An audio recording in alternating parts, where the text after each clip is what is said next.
What's going on, guys? Welcome back to another Game Time Discussions. I'm Emery Cuzzy. I'm sitting here with Dustin Zimmerman, and we are going to be doing the other half of our video from last week. We're going to be doing the defensive side of the ball for the transfer portal.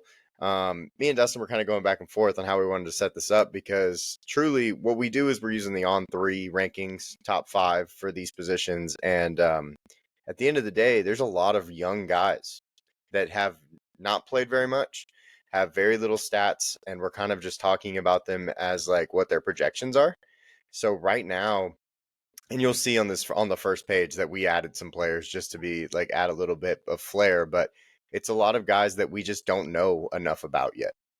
Yeah, I mean, it feels like there's a lot more young guys than there were in the offensive one, which, for better or worse, I don't know. In your opinion, do you think underclassmen can make a bigger impact on defense as compared to when they're on offense? Well, no, I think it's actually, I think the transfer portal and I think on-3 should actually rank it a little bit more like this personally. But like with the transfer portal, the fact that like these redshirt juniors and seniors and redshirt seniors are going to other teams, it's because they're trying to improve their draft stock. That is kind of the point of this, right? Like you transfer out because of bad coaching staff or something like that when you're younger. Sure. Or you had there's a couple guys that had a really good first season as a freshman, and then they go higher so that they can get that I went to a bigger school, I played well. Now I can go get I went from a 2-star to a 4-star recruit basically. Right. But exactly. I don't really think ranking this the way they are. I think it should be they should rank it 2026 impact, 2025 impact, like this year. Yeah. How they will impact this year. And that's kind of my thing with this. So that's just my only thoughts, but no, for sure. Let's get into it. Defensive line. And we have 6 on here. Starting off with Lee Hunter going from UCF to Texas Tech. Lee Hunter is one of our 2026 prospects that we will be talking about. He came into UCF as a 4-star recruit. And he's kind of just like this massive dude that plugs holes, makes it hard to run on him and stuff like that. He's also one of those guys that doesn't really come off the field. He plays almost every snap for the team, which is always hard, like a harder position to do that at is defensive tackle, obviously, because these guys are so big and they do take, it takes a toll on their body to be on the field that often. But he is one of the guys that is a true trooper and stays out there on the field. Yeah, I mean, to have that much conditioning when you're 6'4", 320 is insane. And then he also had 19 solo tackles and 1 sack. So, he didn't have huge production out there.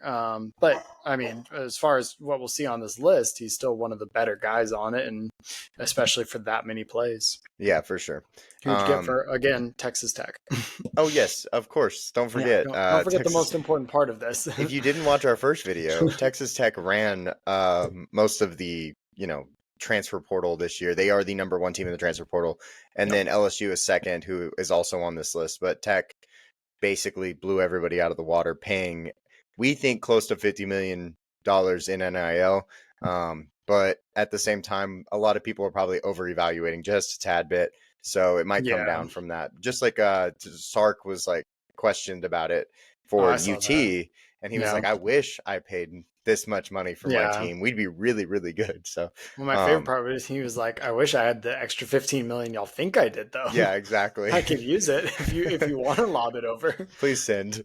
My Venmo is Noah. Yeah. But yeah, so he kind of made it a joke, which was cool to see. But and then we have Keyshawn Silver. He was kind of one of the guys that rotated in with from last year on that Kentucky defensive line with Deion Walker, because Deion Walker is a guy that had to kind of come out often.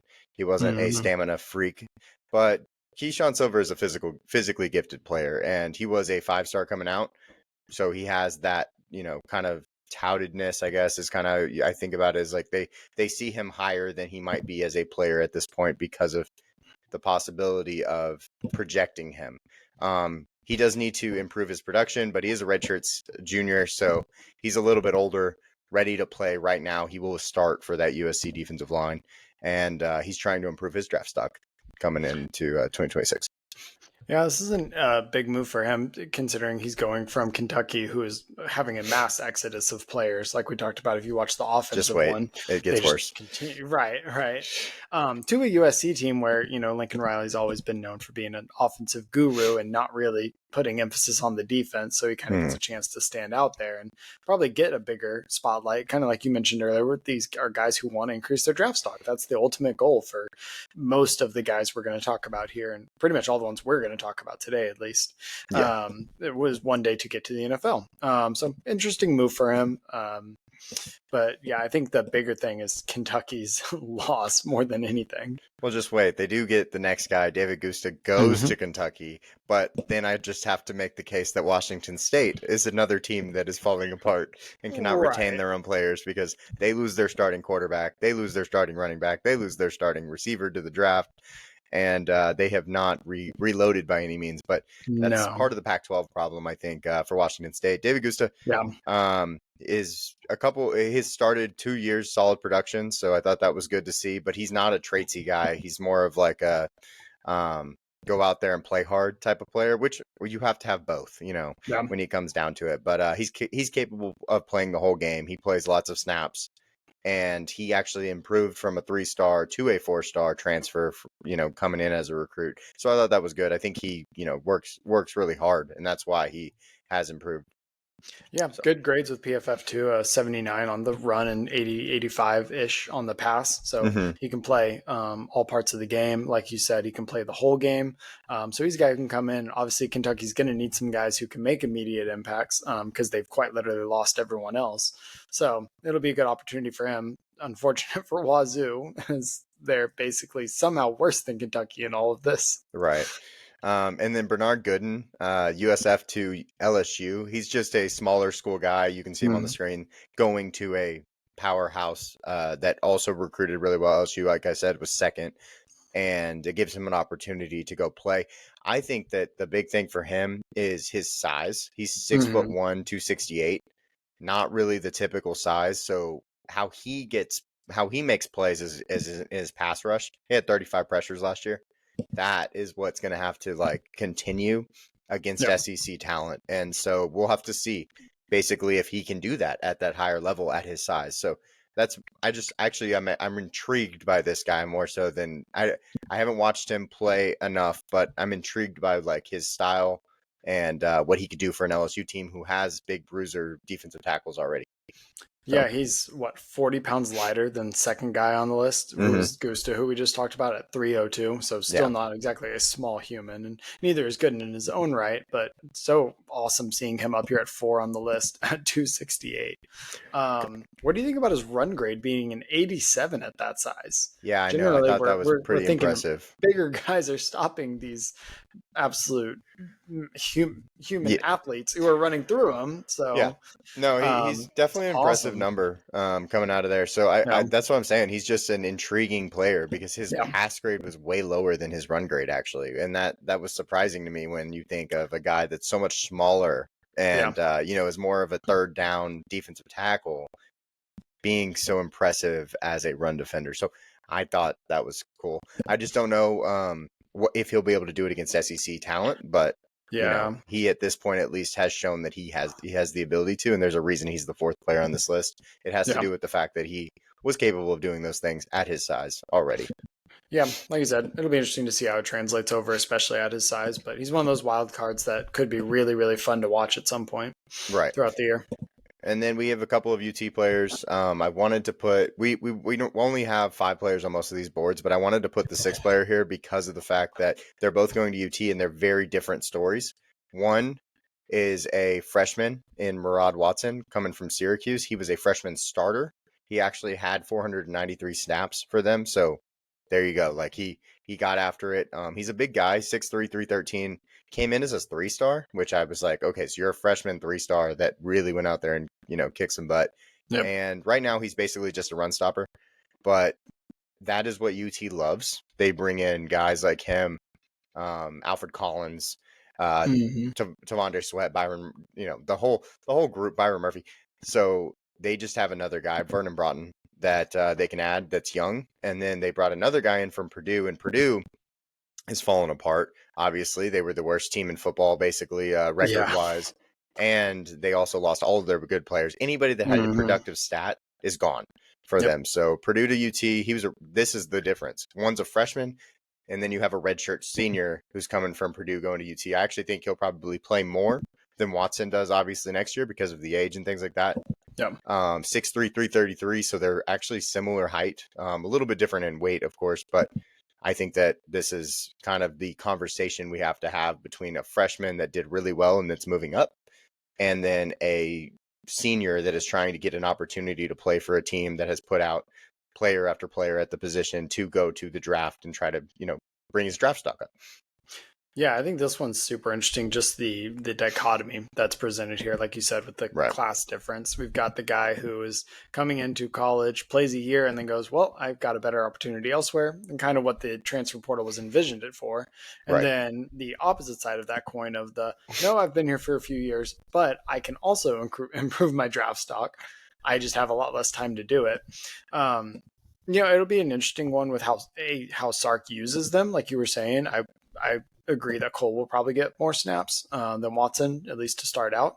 But it could also set a precedent for guys in the future if they see, oh, this team got some freshmen in. Maybe I don't go there for my fifth senior year, whatever COVID at that point, whatever extra stuff that they get. Because right now I know they all get I think we're at the last class of the COVID year. Yes. The last one was, I think, supposed to be last year. That's why Tyler Shuff was the last since like 1900. Yeah. Baby. Well, now there's the Pavia ruling with the JUCO, so I don't know. Course. But regardless, set a precedent of what these guys who are in their very last year of eligibility for sure, what they're going to do moving forward. And, we've seen it for years with recruiting high schoolers where, a 5-star commits or a 4-star commits and then a 5-star commits. So the 4-star decommits and goes elsewhere because they don't want to lose that playing time. With all the talk of should the transfer portal even only be one window, does that change how they handle it? Does that change the negotiation process? Because we all just have to accept negotiations are a thing now in college football and how that's going to work. I think another big question is going to be what happens if, like, say Watson decides he's going to transfer again and go somewhere else. It's like, okay, how many times, like, when are we going to set correct rules on these guys? Because that's part of the problem is, like, we used to have a rule where if you transferred, you lost the next season, and that would kind of mess up everything for you.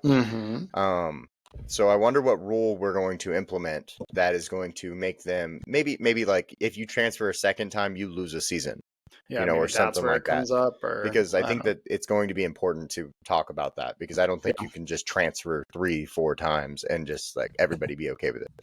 Well, at some point, coaches are going to revolt too and go, I can't keep a staff or a roster. How am I supposed to game plan for a season and prepare my recruiting when I have no idea who's going to be on the team next year? Yeah, it could be a transfer. It could be a freshman. It could be a JUCO guy. Like it's very wild, wild west right now. So that's the defensive line. We're going to go to the edge position. The edges, actually, there are a couple guys that we're going to talk about as 2026 guys.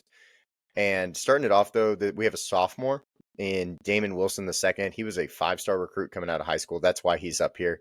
He has the premonition that he is that guy. Going from Georgia to Missouri, basically didn't want to wait. I don't get that, actually, because I think that if you want to go to the NFL, the best place to be is in Georgia. They put out guys every single year, multiple each year, including this year. It's no difference. So I was surprised he left. Going to Missouri, though, gives him an opportunity to play and start.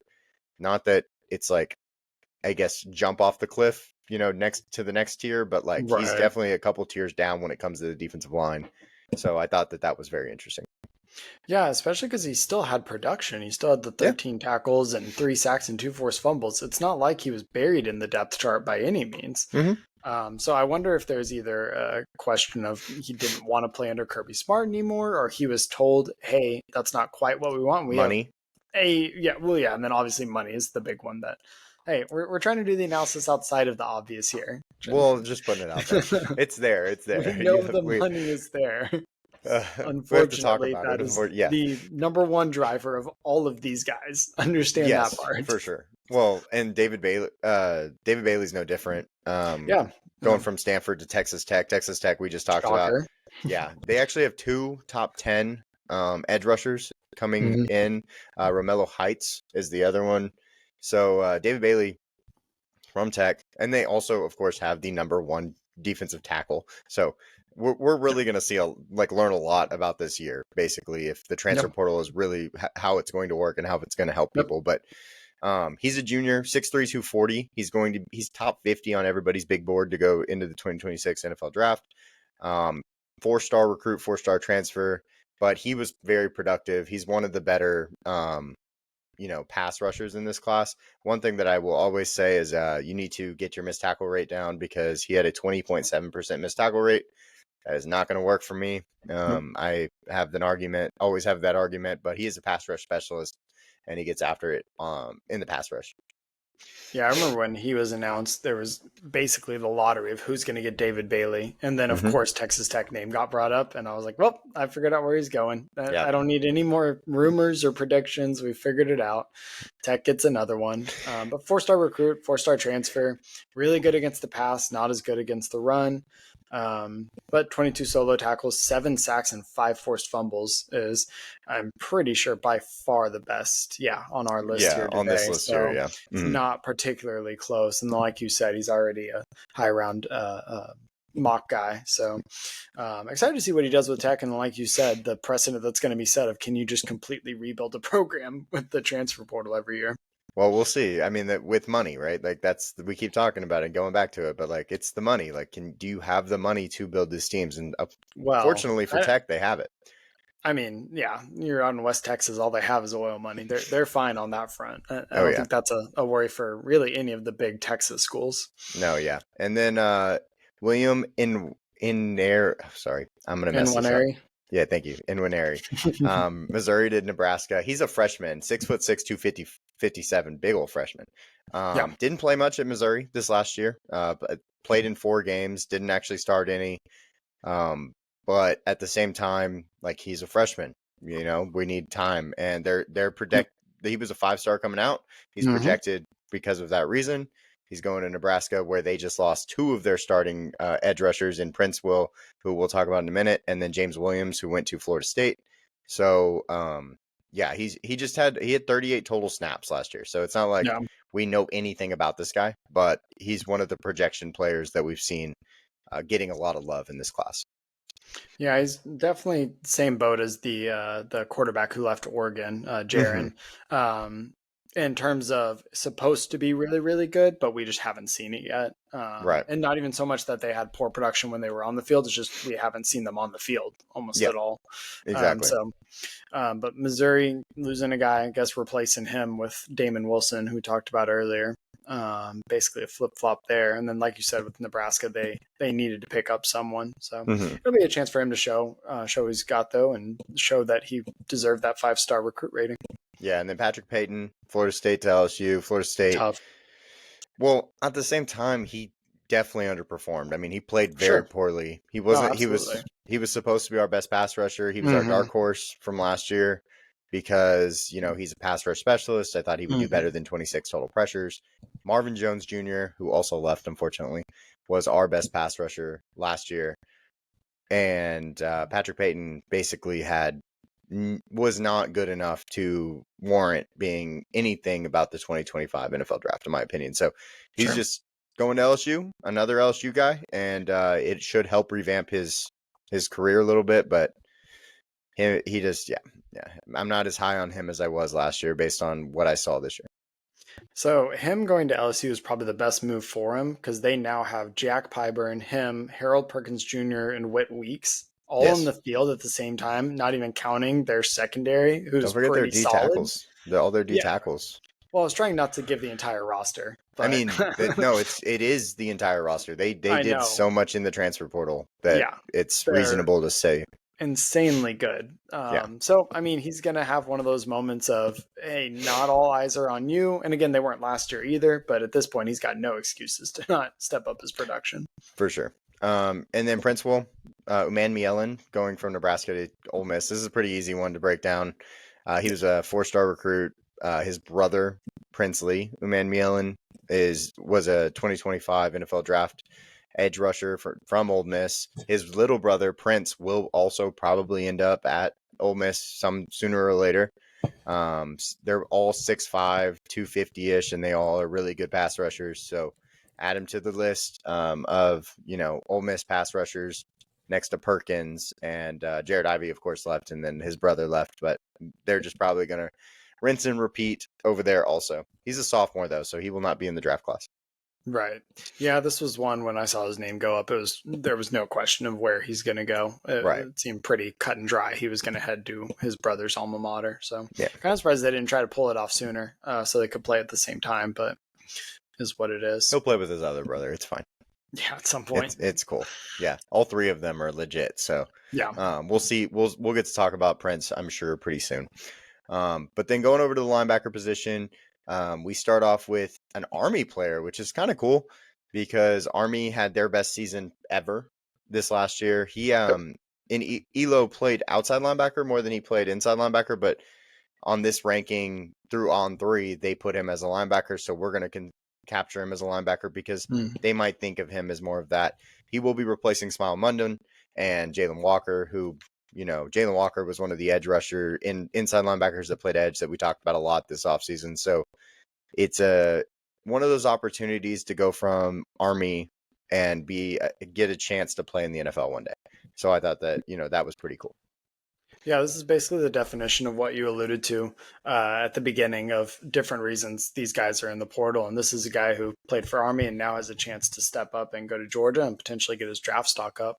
I'm not sure how it all works with the contracts they have to sign, though. I don't know if you know anything about that, because I think they have to go serve I think, at some point. But that can be deferred for certain reasons, like going to the NFL and stuff. Right. I don't know all the information. Yeah. So I would have to, that would be a completely different question that I'd actually have to look up. I have no idea. Yeah, I'd have to look into that more, but throw it in the comments if you know. Yeah, if you know it, throw it in the comments. We'd appreciate the help. If anyone happens to have the literature on that, please share. Yeah. And then Amari Campbell going from North Carolina to Penn State. If you look lower down the list, North Carolina picked up 2 in top 5 linebackers. So we'll get into those guys. But 4-star transfer, 6'1", 230, a little bit smaller, but he played pretty well for North Carolina last year. 84.1 pass rush grade and 9.6% missed tackle rate. So I think he's fine. 6.5 sacks, which was really good for a inside linebacker. So he was one of the names that really stuck out to me as the year went on when we talked about the ACC in general.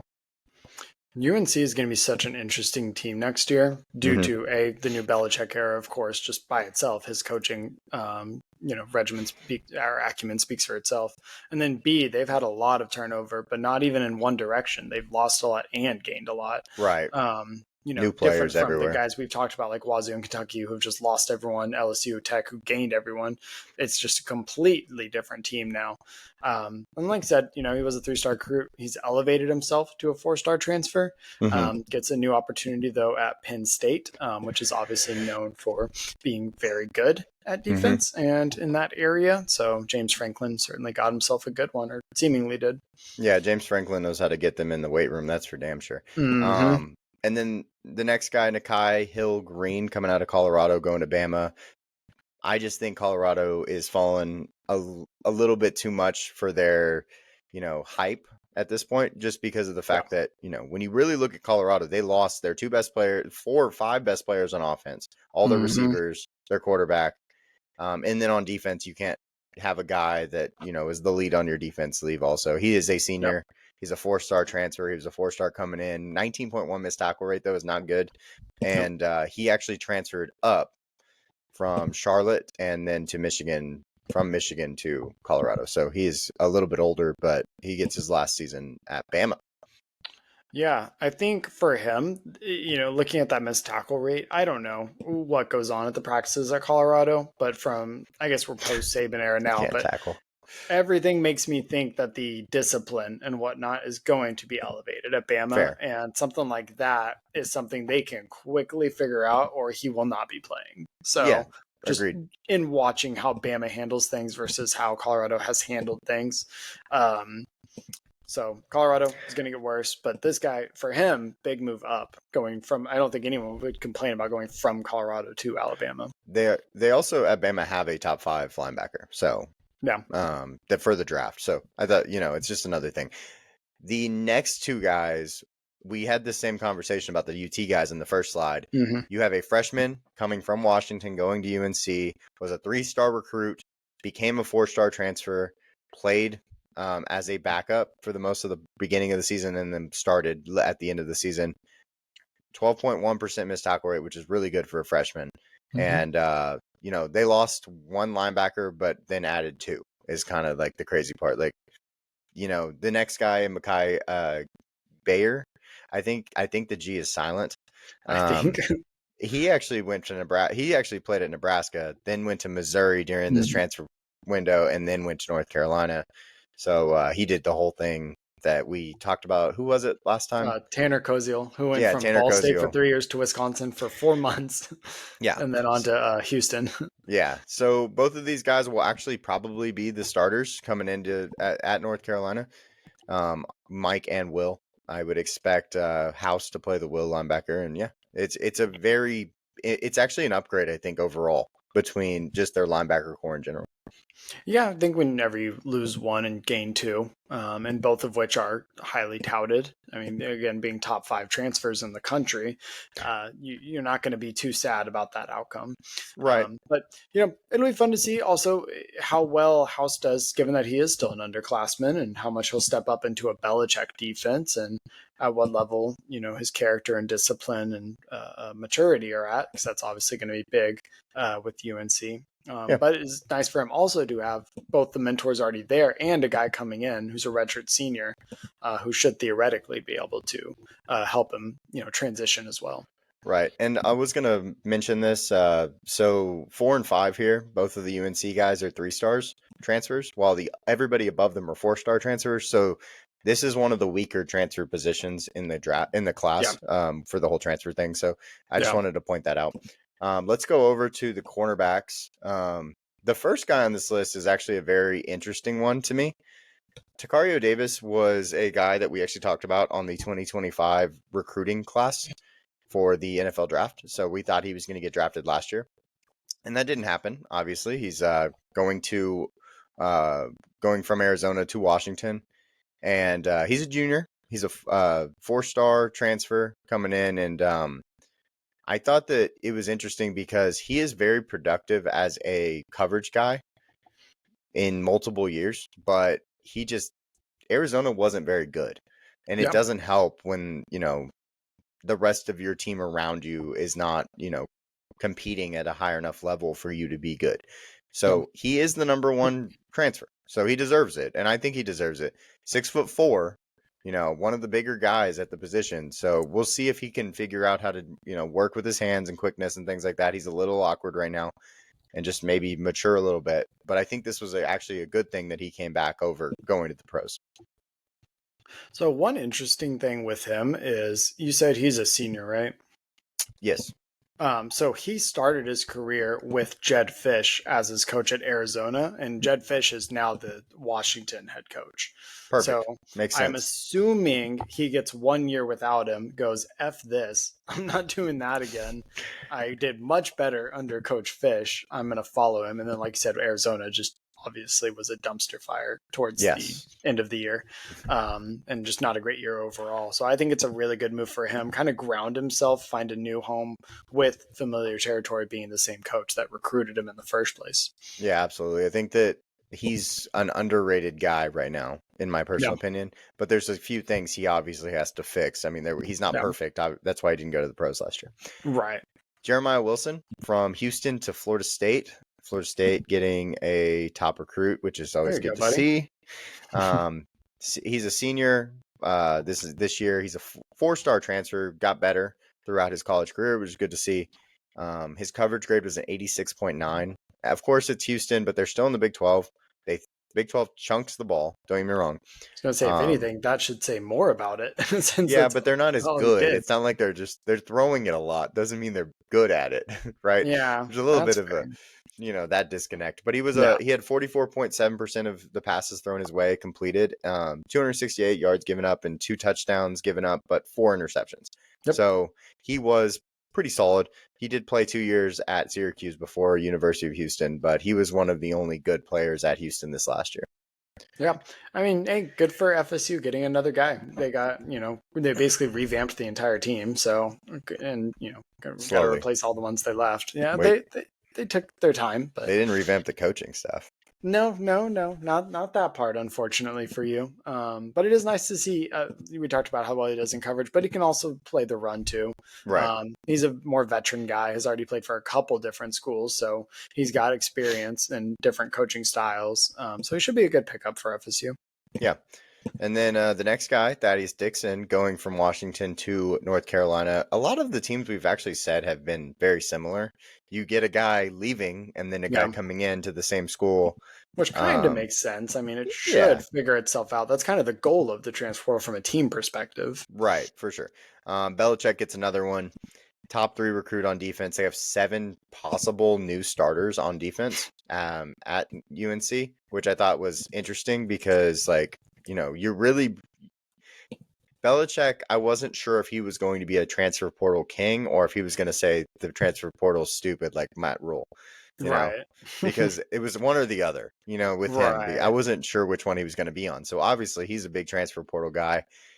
His name value brings a lot of people in, including a guy like Thaddeus Dixon, who leaves Washington because Takario Davis comes in. So gives both of them an opportunity to get better. So for Belichick here, what I think is going to be really fun to watch is this year he was kind of forced to use the transfer portal because he has to build his team and get his guys to an extent.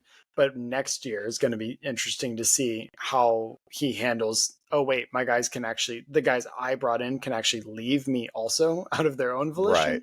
For they sure. don't have to sign a new contract or wait 3 years or, used to all of that. Oh, Bill. I think that'll be interesting to see how he handles that. Yeah, no, I agree with that. It'll be the transfer portal is going to be something that we are going to be editing throughout the next few years. They're going to be, of course, changing rules. They already changed the rule they're going to have 16 teams soon, I think, in the college football playoff. We'll see. I think that's the plan. But they did reseed it. So now the first seed is number 1 instead of just conference winners. So I think that is good. Top 4 are the top 4 seeds. Exactly. Which is good. They're doing new things. They're trying things, which I'm glad. But it'll also, we're going to have some bumps in the road, to say the least. The next guy is Ethan O'Connor from Washington State. Crazy enough. Another guy leaving Washington State, going to Miami. Miami getting a 4-star transfer here. Guy that had 4 interceptions, which I thought was really good for such a young player because he's a redshirt freshman. So he's a sophomore by class. Washington State, again, though, is just, falling apart. And then I did want to state that Miami got 4 new DBs in their secondary that are all projected to start for them. So they're trying to revamp that position group, try to not have to win games like they did last year with Cam Ward having to win games at the end of the game with 2 seconds left against Virginia Tech and stuff like that. And make us all throw a fit. Yeah, exactly. So Ethan O'Connor going to Miami. Yeah, so just real quick on Washington State and the transfer portal. According to On3, they lost 4 4-stars, lost 44 3-stars, and brought in 29 3-stars. 44? Oh my. 44 3-stars left this year. So Purdue lost 45 3-stars. Yeah, Purdue's got to be the worst graded team on the transfer portal. In fact, they're 70th, and Washington State is second to last at 69. Yes, I believe it. Those make a lot of sense based on what we keep talking about. Just wait, we're not even done with either of those teams. No, we're not. So, Ethan O'Connor going from Washington State to Miami. Then one of my favorite players that I think should be higher is Josh Moten. Richard Jr. Going from Marshall to Southern Miss, and that's such a lateral move to me, which kind of stinks, but because I think he's good. going from A&M Oh, originally too. So you know him a little bit, but I thought we were gonna skip. I don't think he played a whole lot. He was only there for his freshman year. he doesn't fit an A&M offense. I mean, there's a reason, like You defense, mean sorry. defense? I was about to Yeah, say he didn't touch the field on offense. 6'1", 164. Like Yeah, I y'all's mean he had defense is, one tackle. y'all want them to be huge. Y'all want Yeah, everybody on the defense to be big and not good at football sometimes. So sometimes is really I'm generous. being nice, okay. But yeah, so I think that with Yeah, him, he just didn't fit what y'all wanted to do. But his coverage yeah, skills are unmatched, in my personal yeah, opinion. 91.5 coverage grade. He is going to play a lot of man. Even at his size, he's got the arm length and stuff like that. I'm excited to see what he can do because he is a 2026 prospect for the draft. So we'll be able to talk about him a little bit more. And I don't know where, or like the weird thing with him is is he going to transfer again? I If feel he like he doesn't have a has great to. season, I feel like even if he does have a great season, he has to go somewhere, because right? He it's can't still stay only at with Southern Southern Miss. Miss is the and he has another year to prove it. Yeah, he's one of the weird ones to me, for sure. I think what hurt him most is the fact he had the year at A&M and did absolutely nothing. Not Right. Again, not his own fault, just he didn't get snaps. So he's like proven, hey, we have evidence you couldn't do it at that level, and now you have a chance to give us evidence you can. You probably should. Right. Well, we'll see because I actually think he can play. So hopefully, Oh, sure. either he comes out after this year, Yeah. or he goes up and gets some money and plays for like a Oklahoma or a Missouri, or even a Florida State. Like I mean, like that kind of team, that level, that probably like the third tier of team right now, and gets an opportunity to play and see what he can do. Yeah. Safeties. Sorry, Purdue. Gosh, Really big hit for Purdue. Yeah, that's a tough one. So, and the crazy part is he's young. It's like, so Dylan is actually a sophomore. True, was young guy going from Purdue to Oregon, was a 3-star recruit coming in. There's no way On3 only had him as a 4-star transfer. That blows my mind because this guy is legit. He had 70 solo tackles, and for his age, like having that many solo tackles, playing that much, 12.8% missed tackle rate, just having to do everything for a bad team and doing it well, which I thought was good. One of the only full-time underclassmen we're going to see, and just again, put Purdue last place, and it's because of guys like this, like leaving and going to teams that are championship contenders, Yeah, and I mean, he wasn't a 5-star transfer by their definition, but he was a 95 rating. So yeah, they're crazy for that. 96.46 overall. I don't know where their line is of where a 5-star starts because 98. it's crazy. Are we really saying 96 isn't good enough for a 5-star? But he was the number 1 safety for both 24/7 and On3. And number 7 nationally for Rivals as far as their transfer portal. So he definitely wasn't being slept on just because it's not a 5-star and not a 4-star. He's highly touted. No, he's legit. No, yeah, and everybody's gonna be like, oh well, he's just a safety. No, this guy can play every point. He plays cover 1, and he's huge. He's a huge cover 1. He's like 6'2", 205. Yeah, like he's huge. Yeah. And so no, I think he's legit. I think he's going to be a problem. And of course, he goes to Oregon. They revamp, and they take it from the worst. It's like top 5 team transfer portal wise to the last team in transfer portal. So it's one of those things. It's just honestly beating a dead horse on that one. I mean, at least he didn't go to LSU, right? Yeah, because they got two guys. One is a nickel and one is a true safety. We'll talk about the safety first. AJ Halsey. Houston also kind of got gashed on this one. They lost both their starting best corner and their starting best safety. Junior going to LSU. He could come out this year if he wanted to. Started 1 year or played 1 year at New Mexico. And then LSU just keeps getting better as we kept talking about. But I like both of these guys actually, and I think that they're going to help this team a lot. So. Oh yeah, no, I absolutely agree. It's big for him too, being able to jump from a floundering U of H team to LSU. One interesting thing with U of H in their transfer portal is that they were ranked 49th and they lost 23 3-stars and gained 22. Lost 2 4-stars and gained 1. So they essentially did the whole, hey, we have a new coach. We're going to completely rebuild and start over. But they're not doing it like Purdue of, well, we're just going to gash the whole team. They at least brought in, essentially, they just went even just with guys who want to be there, fit the new culture, whatever the scheme's going to be. So should be a positive for them. And then, of course, LSU obviously gets the positive out of this. Yeah, they do. And then the next guy, another small school guy going from Jacksonville State up to Miami, Zakaria Poyser. My gosh, I can't probably talk today. Zachariah. Yeah, whatever. Get out of here, Dustin. No, I think actually, okay. I think there's an A when it's Zachariah and there's an E when it's Zakaria, but I'm not sure, so I'm gonna not say that. I don't know. I just don't fact check me. I guess I spelled basically. it correctly. That's all I know. Amen. Unranked recruit though, one of the biggest movers when it comes like to the recruiting pool. Unranked as a recruit going to a 4-star transfer. I love to see that guy that bet on himself, basically going to Jacksonville State, getting enough opportunities, and then being able to move up to a big school. 49 tackles last year, 3 interceptions. I think that his coverage ability is really, really solid. And obviously, playing for Jacksonville State, he kind of had to do everything.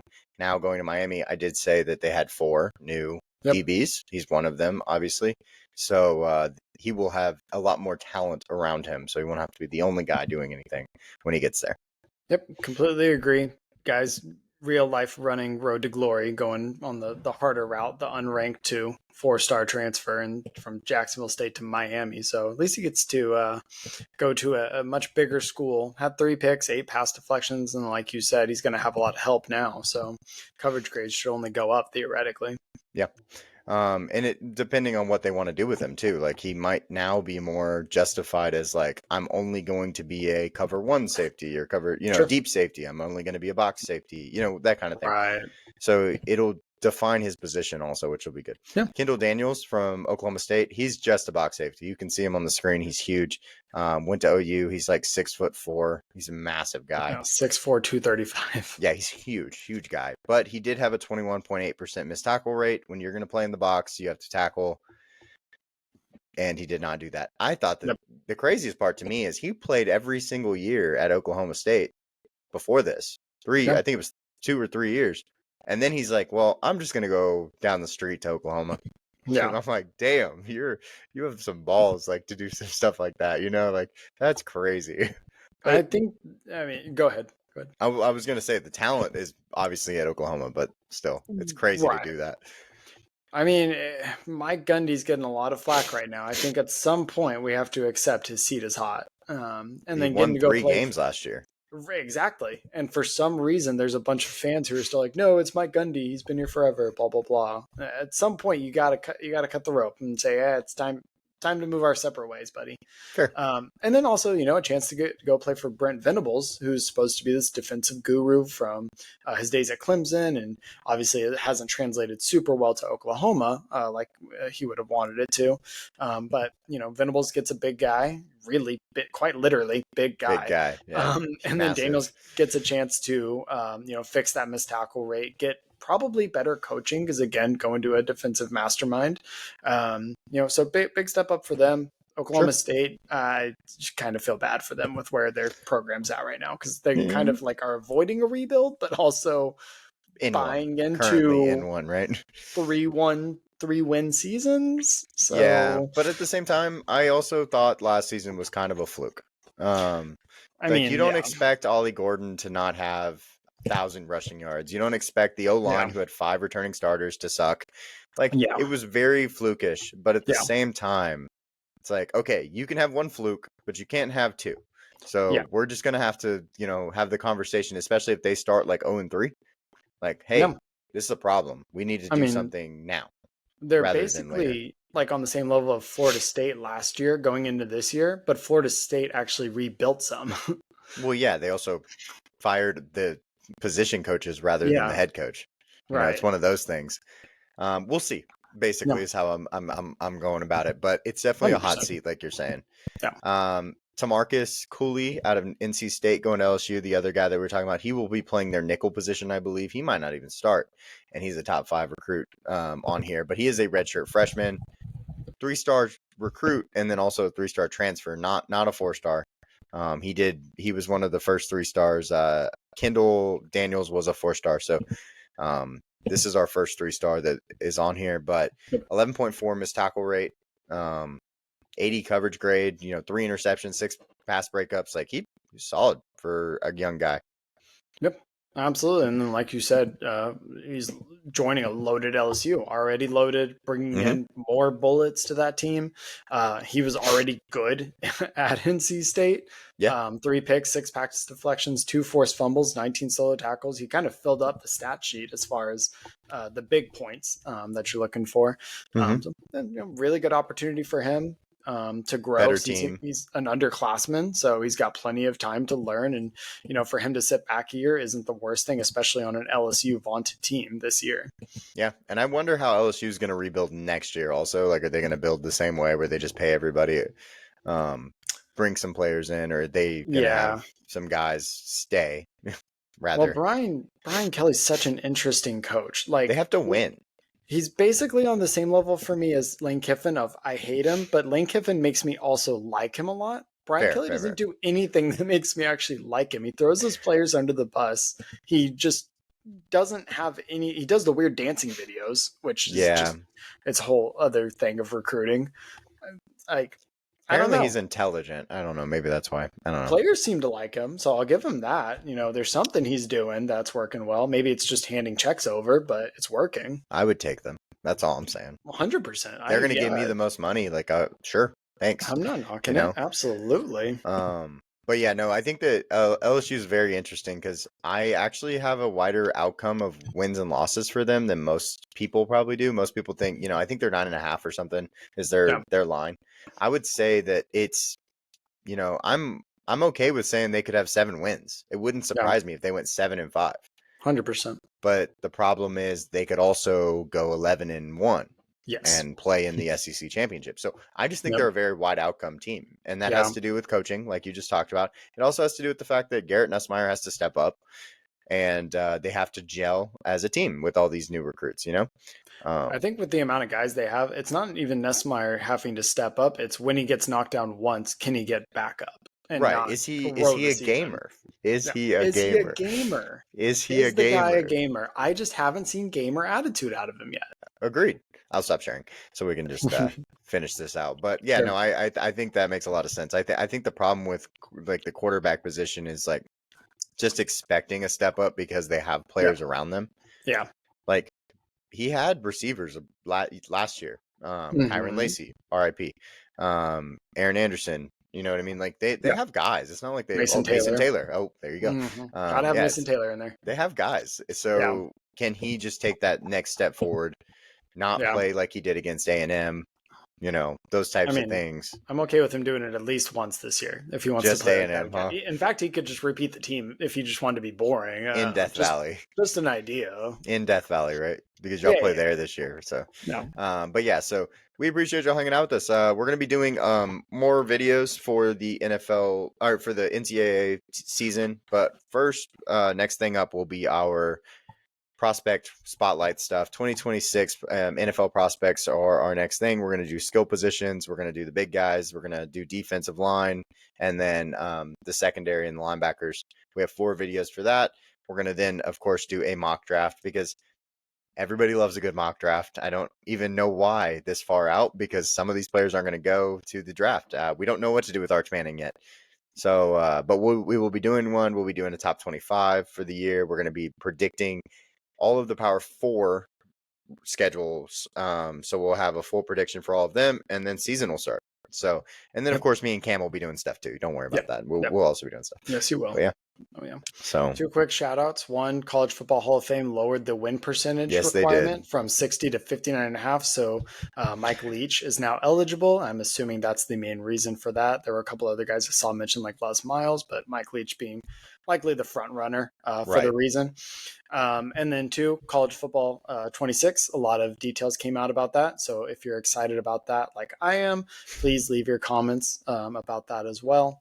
Because I'm going to try to also do like some simulation stuff and some, make weird, fun videos with that of, I don't know, figure something We'll out s- with it, because I play yeah, enough of it that I should probably utilize it for more than just my own fun. sure. We could do weekly stuff because we're gonna of course have weekly recaps and breakdowns for the following week. So we'll talk about that kind of stuff when we get there. But we appreciate everybody hanging out with us. I think that is everything.